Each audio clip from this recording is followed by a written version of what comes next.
heroes arise because you're going through, really bad doomsday type of scenarios, right?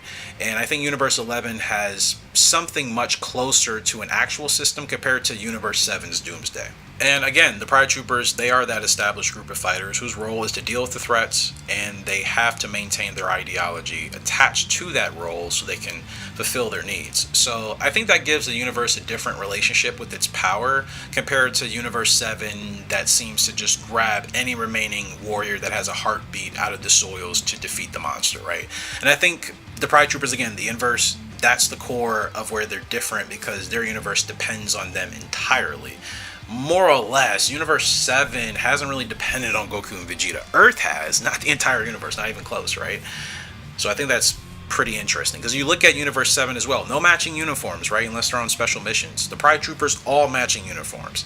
And that's very interesting because Dragon Ball is essentially asking us as the viewer what happens when a society actually organizes its strongest warriors around the responsibility to protect it. What does that look like? And of course, we've seen that in anime, across the board. But once you look at the Pride Troopers, I think through that particular lens, the differences between Top, Dispo, and Jiren and the rest of the team become much more meaningful than you may have initially thought.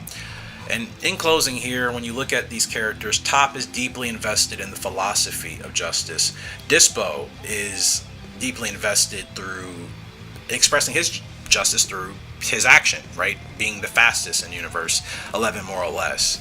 And Jiren and his investment kind of largely detached from any Pride Trooper identity, and we saw, Jiren, trauma was kind of his motivation, believe it or not. It's kind of crazy to look at it that way. But at the end of the day, all three members are still Pride Troopers. So the purpose of the organization, in closing, isn't really to create a bunch of identical heroes like you see in most other works of fiction, but it's to create a structure where people with extraordinary abilities can use those abilities in a service of something that's beyond themselves.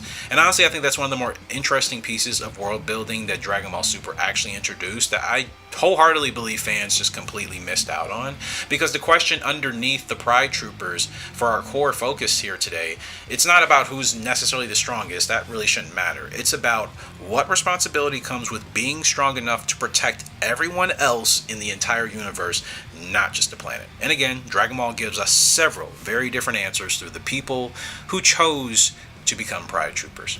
Hopefully you guys enjoyed today's topic. Give me your thoughts in the comment section below, because I feel like the Pride Troopers were relatively accepted in the beginning, and then as they I would say as the Tournament of Power went on, I'm not sure if people just started to grow bored of them or thought that they were just uninteresting, but I'm very curious if you would like to see them return in Dragon Ball and what you think their best assets are. It's been Kaioken Striker. Have a good one.